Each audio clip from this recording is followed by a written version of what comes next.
More of the Democratic shit show, shucking and jiving. So Kamala Harris met with Steve Harvey at a 100 Black Men Economic Conference in Atlanta, Georgia, which wasn't nothing but a shit show if you ask me. They had Steve Harvey coming out there playing a performative coon role.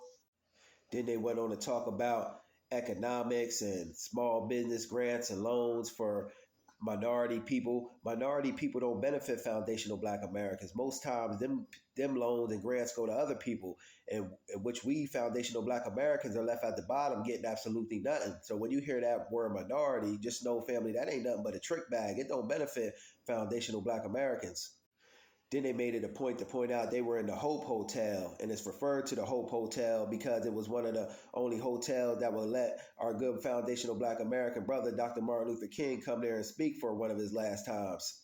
And if you want to actually do some good and some right by Dr. Martin Luther King Jr., do what Dr. Martin Luther King wanted. Go ahead and cut that damn check for foundational Black Americans whose ancestors built this nation and never were compensated. We're on our own homeland.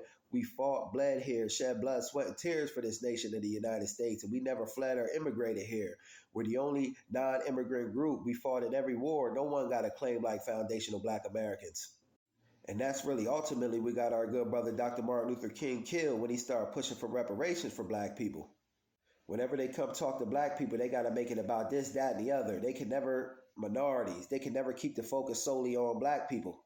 Then this performative coon Steve Harvey said that the Democrats can't come out and say that they're going to do something specifically for Black people or something along them lines. They say they're going to do specific things for every other group, the immigrants, the Ukraine people, this group, that group, Native Americans. But why can't they do it for foundational Black Americans? Because they want us to stay on the bottom. They don't want to give us our reparations because they know if we get our reparations, we going straight to the top.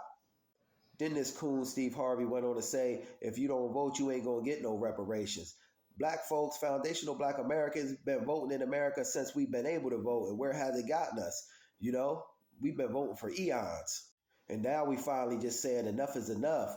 We falling back and strategizing, you know, and it's shaking up things because y'all evidently talking about it. So it's in the lexicon. Foundational Black Americans, we really serious about getting reparations for the atrocities our ancestors that we had to endure. And we ain't letting up off of that. We don't care what celebrity you get out here to co-sign the Democrats, this, that, or the third. We stand with our foot on the gas pedal. We need compensation.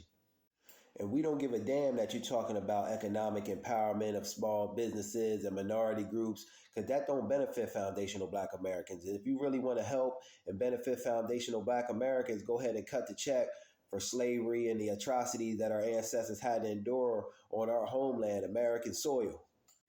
And what us having our reparations will do is it'll build wealth in the Black American community. It'll close that wealth gap between whites and Blacks, and it'll enable us to be able to have our own businesses, our own industries, build up our own communities, and pass generational wealth on to our generations to come. But that right there would involve you actually doing some good and some right by Black people, which you never wanted to or intended to do. And I can't speak for everybody, but I would just speak for myself. I ain't vote until tangibles in the form of cash reparations and a Black hate crimes bill is produced for foundational Black Americans. And if you really want to do some good by economically empowering foundational Black Americans, economics and reparations go hand in hand. The two of them are intertwined and can't be overlooked. Just my thoughts on the matter. Peace.